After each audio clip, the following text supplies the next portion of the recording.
Pues estamos a un minuto de las 10:05 de la noche. La Asociación Española de Videojuegos es la principal entidad que representa la industria del videojuego en España. Es conocida por promover el desarrollo y la difusión de los videojuegos en nuestro país.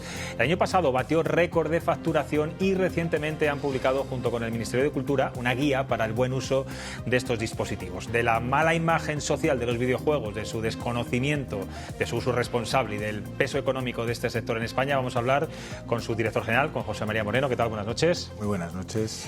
Ustedes en su último anuario dicen textualmente, lo voy a leer: el sector de los videojuegos en España se ha convertido en un poderoso vehículo de promoción de la lengua y de la cultura. Hablan de valores como el pensamiento crítico, la igualdad de género o la diversidad cultural. Claro, nos preguntamos, ¿y todo esto dónde está? ¿Dónde aparece en un videojuego todos estos valores? Claro, es que hay un gran desconocimiento del videojuego, sobre todo entre la gente quizá más mayor. Aunque el videojuego no es una cosa solo de niños y de jóvenes, ¿no? Pero es verdad que a lo mejor no hemos sabido ver el potencial que tenía, ¿no? Es cierto que en el año 2009 el videojuego fue reconocido como industria cultural por el Parlamento español, ha sido también reconocido como industria cultural por la UNESCO, por el Parlamento Europeo y la Comisión Europea. Es decir, hay un reconocimiento institucional, pero socialmente pues todavía estamos trabajándolo, ¿no? Porque sí que es verdad que es una industria que sobre todo sirve para dar rienda suelta a la creatividad de aquellos que participan en la producción de un videojuego, ¿no? Entre los cuales hay músicos, hay diseñadores, hay guionistas, hay artistas de todo tipo, ¿no? De los géneros más populares y más vendidos en España está el de acción y el de aventura, y el tramo de edad que más se consume estos videojuegos es de los 15 y 24 años. La media de juego casi son unas 8 horas, no llega a la semana, superamos a Italia o a Francia. ¿Estos datos nos tienen que preocupar? Bueno, yo creo que no. Yo creo que, como bien dices, el uso medio de videojuegos en España es de alrededor de 1 hora al día. Si lo comparamos con el Reino Unido, con Alemania, donde el uso es superior a las 10 horas, pues yo creo que no deberíamos preocuparnos. Si nos vamos a países más lejanos, vemos a lo que está ocurriendo en China, donde sí que se utilizan los videojuegos más de 4 horas al día, pues a lo mejor sí que habría que darle una vuelta al asunto, ¿no? Pero por ponerlo en contexto, los videojuegos se utilizan mucho menos de media que las redes sociales o que la propia televisión. Bueno, la televisión que se utiliza mucho, eso es bueno, ¿no? Bueno, los videojuegos también. Usted sabe de eso también. Bueno, este mismo año, junto con el Ministerio de Cultura, han impulsado el proyecto The Good Gamer, el buen jugador, para promover el uso responsable de los videojuegos. Cuéntenos, ¿en qué consiste? Y sobre todo, denos claves a los padres que tienen hijos totalmente enganchados y adictos a los videojuegos, horas y horas y horas. Bueno, lo primero es decir que los videojuegos, como cualquier otra cosa, si se utilizan en exceso, pues pueden dar problemas, ¿no? Está muy bien hacer deporte, pero si haces demasiado deporte, pues puedes tener problemas de salud. Está muy bien comer, y es necesario, pero si comes demasiado, puedes tener problemas de salud. Lo segundo, sí que hemos detectado que la industria de los videojuegos viene haciendo esfuerzos desde hace ya más de 20 años para que los videojuegos se utilicen de manera adecuada y, por ejemplo, creó los códigos PEGI, que son códigos con recomendación de uso por edades para cada videojuego. Y también las medidas de control parental. En cada dispositivo pues podemos poner límites al juego, ¿no? de los niños o para nosotros mismos. El caso es que nos hemos ido dando cuenta, después de hacer múltiples encuestas, que los padres conocen que existen las medidas de control parental, más o menos el 80% de los padres en nuestro país la conocen, pero solamente las utilizan el 36% de los padres. ¿Y eso por qué? Bueno, ahora hablamos. También nos pasa con los códigos PEGI. El 90% saben que existen, pero solamente los utilizan el 50 y tantos % de los padres. ¿Por qué? Pues entiendo que los padres asumimos nuestra responsabilidad de educar a los hijos en los ámbitos en los que lo hemos ido asumiendo durante años y también lo han hecho nuestros padres y nuestros abuelos, pero que en el ámbito digital, quizá porque lo conocemos menos, porque nos da más miedo, pues nos involucramos menos y dejamos la educación de nuestros hijos pues en las manos de ellos mismos, de su entorno, confiamos en sus educadores y confiamos en las empresas, ¿no? Y las empresas, en nuestro caso, asumen su responsabilidad, han creado las herramientas para que los menores puedan consumir los videojuegos de manera adecuada, pero es verdad que a veces nos falta dar ese paso. Claro que es una responsabilidad compartida, es decir, que si los padres, muchos padres, bueno, un alto porcentaje de padres no utilizan esos controles parentales, muchos padres, lo hemos visto muchísimas veces, a niños casi muy bebés le dan al niño la maquinita para que no molesten una comida de amigos, etcétera, y muchos padres no juegan a los videojuegos con sus hijos, un poco también para controlar y saber cuáles son los contenidos, parte de responsabilidad es nuestra, ¿no? Bueno, entiendo que sí. Yo hablo del uso desmedido, ¿no? Por supuesto, y no solo de los padres, es decir, creo que las administraciones públicas deberían implicarse y deberían dar a conocer pues estos esfuerzos que están haciendo que está haciendo la industria.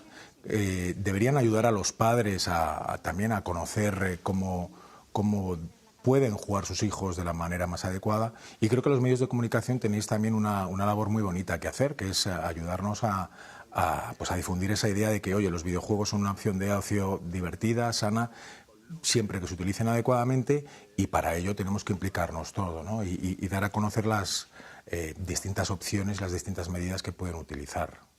Hay un debate ahora sobre si los niños sociabilizan o no cuando pues juegan desde sus casas en red con otros niños, si eso es parte de su sociabilidad de ahora o realmente funciona como ha funcionado toda la vida, que es lo presencial, jugar en la calle, jugar en el cuerpo a cuerpo. ¿Usted qué opina?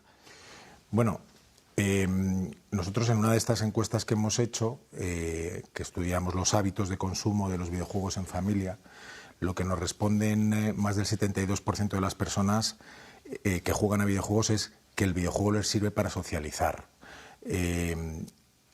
Hay una realidad, sobre todo a raíz del COVID, nos quedamos encerrados en casa, no podíamos ver a nuestros amigos, a nuestros compañeros, y una de las herramientas más utilizadas para socializar con los amigos o con los familiares fueron los videojuegos. Es decir, sí que sirvieron, o ese momento sirvió para que mucha gente abriese los ojos y se diese cuenta de que, aparte del aspecto lúdico que tienen los videojuegos, tiene un aspecto de socialización que permite a la gente pues entablar relaciones con otros, e incluso hay un porcentaje muy alto, de alrededor del 80% de la gente, que dice que le ha servido para conocer gente y entablar amistad con gente. Incluso diré que un 56% dicen que han encontrado pareja o amigos fuertes a través del juego a videojuegos. O sea, esto solamente está el Tinder, también está el videojuego a distancia para poder encontrar pareja. Bueno, no está mal. Yo no sé si los videojuegos pueden ser también una herramienta educativa, un nuevo formato de aprendizaje. Es un camino todavía que queda mucho por recorrer en el ámbito educativo en este país. Bueno, los expertos dicen que es una muy buena herramienta educativa, porque, por un lado, los videojuegos suelen estar muy bien documentados. En la creación de un videojuego AAA, que le llamamos, que son los de más alto coste de producción, o AA, suele haber pues expertos en geografía, en historia, psicólogos, gente, digamos, con conocimiento de las materias implicados, ¿no? Y luego la interactividad y el hecho de que suelen ser divertidos hace que la manera de impactar en las personas que los utilizan pues haga que aprendan con facilidad, ¿no? De hecho, nosotros, para ayudar a ello, publicamos cada año un documento que le llamamos Manual para profesores, Manual de videojuegos para profesores, que saldrá en los próximos días, la nueva versión, en el que educadores de toda Europa pues nos cuentan qué videojuegos están utilizando para enseñar X materias en las escuelas, cuáles son esas materias y cómo utilizan los videojuegos para enseñarlas, ¿no? Y este documento siempre lo ponemos a disposición de los profesores para que quien se atreva pues empiece a utilizarlos y empiece a intentar enseñar a sus alumnos pues las distintas materias, que, por cierto, no solamente son las materias clásicas, historia, inglés, matemáticas, geografía, no, también podemos enseñar, pues por ejemplo, hay videojuegos sobre protección del medio ambiente, contra el acoso escolar y determinados hábitos, por ejemplo, de alimentación, ¿no? O sea que hay un portfolio muy amplio de videojuegos que sirven para enseñar. ¿Hay videojuegos peligrosos o siempre va a depender de la edad a la que se consuma? Bueno, tiene mucho que ver la edad. Desde luego, hay videojuegos que son peligrosos, sobre todo si son utilizados por las personas equivocadas, que es algo que nos encontramos también frecuentemente, ¿no? Padres comprando videojuegos con PEGI 18, es decir, para público mayor de 18 años, para niños de 6 u 8 años. No, lo que les pedimos en la industria es, oiga, igual que usted lleva a su hijo a ver, por ejemplo, pues cine de terror o cine de violencia, pues no le regale videojuegos en los cuales haya, por ejemplo, contenido violento, ¿no? Vamos a hablar de los datos económicos. Por cierto, antes de nada, quería preguntarle, porque lo hablamos antes de empezar el programa de publicidad, parece que los videojuegos estás como muy asociado al género masculino, ¿no? Pero en los últimos datos hablan de que casi un 49% de las usuarias son mujeres. Sí. Esto ha evolucionado en muy pocos años también, ¿no? Sí. Y vemos cómo se tiende a la paridad en lo que a usuarios de videojuegos se refiere. Se debe principalmente, yo creo, a dos cuestiones. Una es los esfuerzos por los desarrolladores y los distribuidores de videojuegos por llegar a todos los públicos, ¿no? Y cómo se están desarrollando contenidos del gusto también de las mujeres, que quizá antes eran otro tipo de contenidos que a lo mejor les interesaban menos.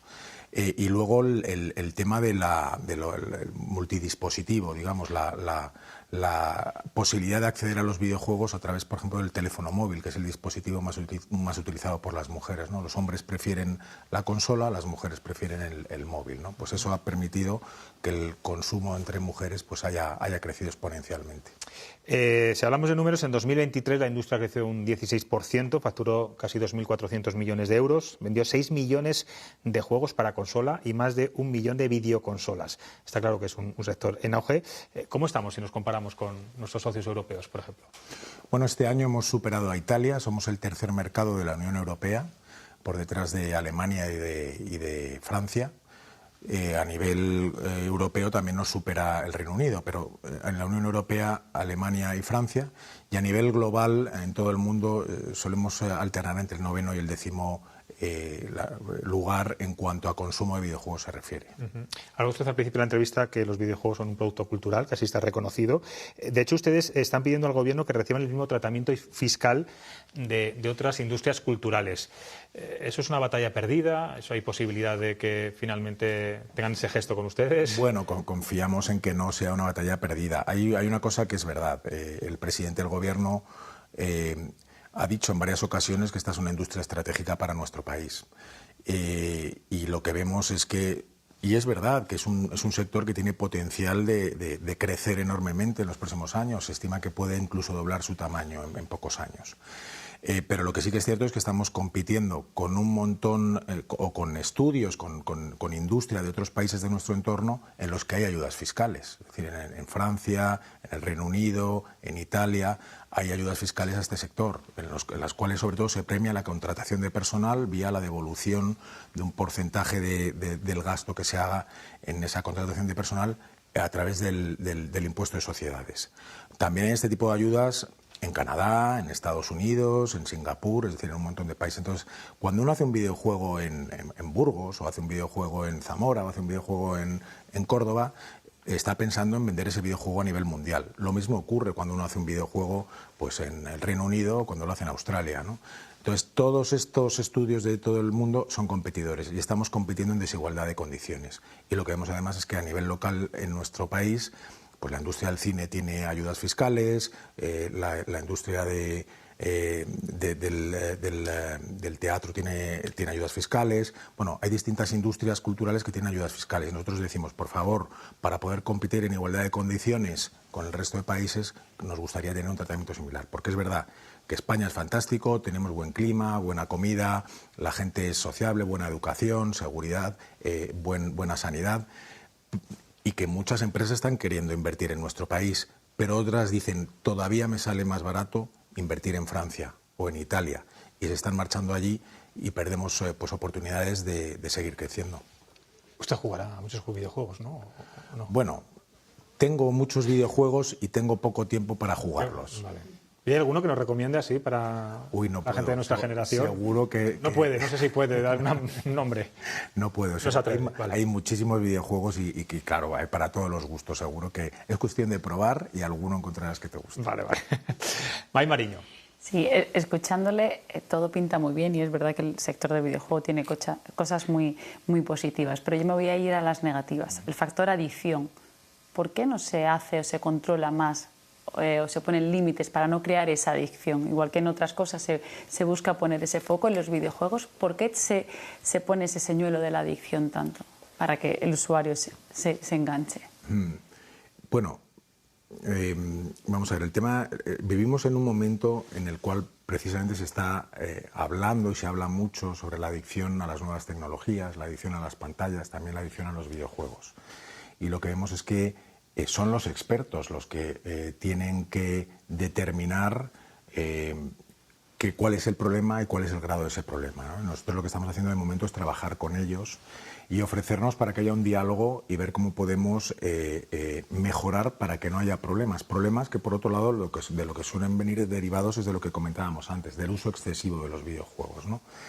Y ahí estamos en ese diálogo permanente con las administraciones públicas, no solo españolas, sobre todo a nivel europeo, pues para ver cómo tienen que evolucionar los videojuegos e identificar qué problemas puede haber para que esos problemas desaparezcan, ¿no? Lo que sí que es verdad también es que hay muchas veces un grado de confusión, ¿no? Tenemos mala suerte en nuestra industria y muchas veces cuando se habla de videojuegos uno no quiere decir videojuegos, quiere decir pantallas, quiere decir nuevas tecnologías, quiere decir otras cosas, ¿no?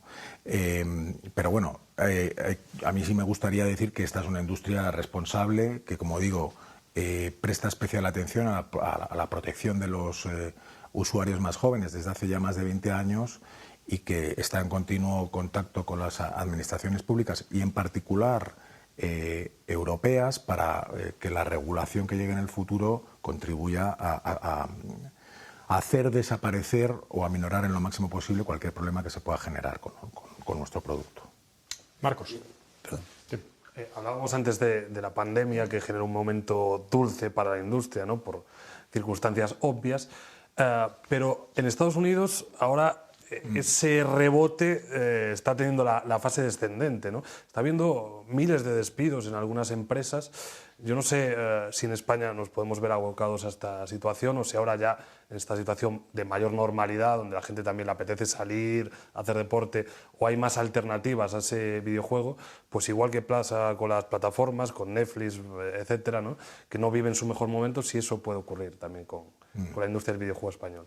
Bueno, es verdad que durante el COVID se disparó el uso de los videojuegos y que una vez que hemos vuelto a la calle, pues hemos encontrado otras cosas que hacer. La gente vuelve a hacer deporte, vuelve a juntarse con sus amigos, en el caso nuestro de España salir a tomar una cervecita, lo que sea, es decir, divide su tiempo de ocio entre muchas otras actividades. Y que la industria se tiene que adaptar a esa nueva realidad, que es que se demanda menos producto del que se demandaba hace pocos años. Pero lo cierto es que en consumo sigue creciendo el consumo de videojuegos, es decir, se sigue consumiendo menos videojuegos pero más tiempo. Entonces, otra realidad es que como se consume menos videojuegos, hay estudios, hay compañías que están despidiendo a gente. No solamente se despide a gente por eso, porque hay menos necesidad de productos, sino también la inteligencia artificial está haciendo que algunos procesos se optimicen con altísima calidad y algunos profesionales pues no sean tan necesarios como lo sean antes. Y por otro lado, estamos en un proceso de fusiones de compañías y demás, y cuando esto ocurre pues suele haber despidos, ¿no? Este es el lado malo. El lado bueno, como decía, es que el consumo sigue creciendo, que sigue demandándose mucho videojuego y no tenemos el dato neto de profesionales que hay en el sector. Sí que sabemos los despidos que está habiendo, pero también nos consta, así en abstracto, que está habiendo muchísimas contrataciones y es probable que esas contrataciones superen el número de despidos, ¿no? Entonces, sí hay preocupación por los despidos, hay esperanza, ilusión, porque vemos que se está contratando mucha gente.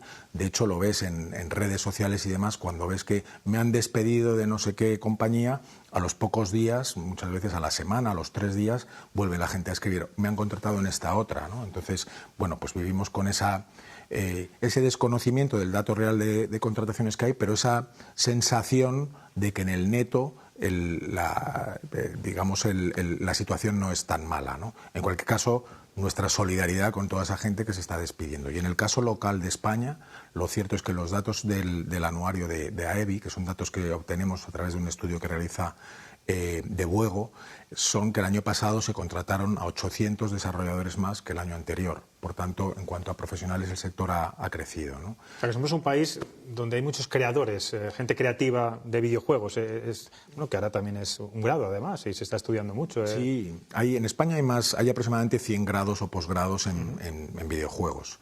Y somos un país reconocido por el talento creativo.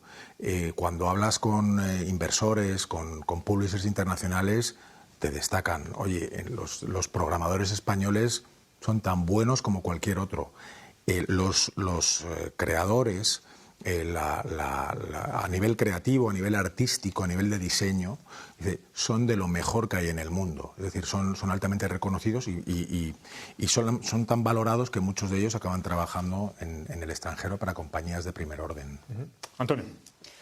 Yo también voy a ir por la parte negativa, como Maya antes. Usted ha hablado antes de contacto con las administraciones públicas, ha hablado de la protección a las capas más jóvenes en el uso de los videojuegos, y ahí hay una cosa que me preocupa, que es la trivialización, la banalización de la violencia. En ese tipo de juegos, en ese tipo de contenidos. Pregunto, ¿hay algún tipo de control por parte de los poderes públicos, de las administraciones públicas, respecto a esos contenidos, que efectivamente pueden ser una herramienta cultural, pero también educativa, pero también puede ser deformadora la herramienta? ¿Hay algún tipo de control de la administración pública sobre esos contenidos, algún tipo de censura previa, por decirlo de alguna manera? Bueno, el sector... ¿O es libertad de expresión total? No, o sea, el sector se autocensura, por decirlo de alguna manera. Los códigos PEGI es un organismo en el cual participa, por un lado, la industria del videojuego, pero también participan expertos, psicólogos y demás, y participan representantes de las administraciones públicas de distintos países. Es un código que está implementado en 38 países en la actualidad, ¿no? Y sí hay un representante del gobierno español que forma parte del comité directivo de este organismo, de PEGI. Claro, algunos de estos videojuegos violentos, todos los videojuegos realmente que incluyen pues, escenas de guerra o un poco más subidas de tono, son videojuegos calificados como PEGI 18, están dirigidos a adultos. Es decir, por donde suele venir el problema, el contenido es el que es y está dirigido a quien está dirigido, pero es que a veces nosotros los adultos se lo hacemos llegar a quien no debemos. En cualquier caso, por tranquilizar, hay estudios hechos en distintos países del mundo, en Suecia, en Estados Unidos y demás, que lo que vienen a decir es que en los países donde el grado de penetración de los videojuegos es mayor, hay menos violencia que en los países donde no, salvo uno, que es Estados Unidos. En Estados Unidos, donde hay un acceso a las armas pues bastante... y en ese país, pues bueno, pues hay los problemas que hay. Pero cuando uno habla de Canadá, de España, de los países europeos, cuanto más se juega a videojuegos, no digo que esté directamente relacionado, pero tampoco lo está relacionado para mal. Es decir, se juega mucho a videojuegos y la gente no está por la calle pegándose tiros, ni peleándose. Entonces sí, hay estudios en ese sentido que dicen que, bueno... uno de los motivos que argumentan es, mire, cuando uno juega a videojuegos y ve lo que pasa, que es que si usted le pega un disparo al otro o le pega un puñetazo, lo puede matar, se da cuenta de que en la vida real eso puede ocurrir y no lo hace. Es uno de los argumentos que utilizan. Pues son cuestiones llamativas, pero a lo que voy es que muchas veces el problema no es el contenido, sino el mal uso que hacemos de él, haciéndoselo llegar a las personas equivocadas. ¿Y el gusto y la afición por los videojuegos puede durar toda la vida? ¿O esto tiene una edad determinada y según vamos madurando vamos perdiendo pues esa necesidad de estar todo el día jugando? Pues en Europa o en España la edad del usuario medio ronda los 32 años. Bueno, ya es, sí, sí. Claro, entonces lo que vemos es que los grupos, digamos, que más juegan suelen ser pues de 15 a 24 años, o los de mayor crecimiento, de 15 a 24 y de 25 a 34. Pero curiosamente, en el que hay más gente jugando todavía es el de 34, el de 35 a 44. O sea que, está creciendo mucho entre los jóvenes. Es verdad que tiene una penetración importante, que es una opción de ocio que les gusta, pero es esa gente un poco de los 40 y pico, que los que empezamos a jugar a videojuegos hace años, que hemos seguido jugando y que encontramos tiempo para la familia, para trabajar, para jugar. y somos los que tenemos que dar ejemplo también a los más jóvenes, ¿no? Ay, nos queda todavía mucho por ver a nuestros hijos con el mando y con los cascos puestos, por lo que veo. Pues muchas gracias, José María Moreno, por estar hoy aquí y mucha suerte. Y seguiremos muy pendientes de lo que hace la asociación y que sigan a ver si consiguen esas ayudas y esa fiscalidad diferenciada para un sector tan importante como es el del videojuego. Pues muchas gracias a vosotros por hablar de videojuegos, por hablar de The Good Gamer, donde se puede encontrar un montón de información sobre cómo utilizar los videojuegos de manera adecuada y hasta siempre. Gracias.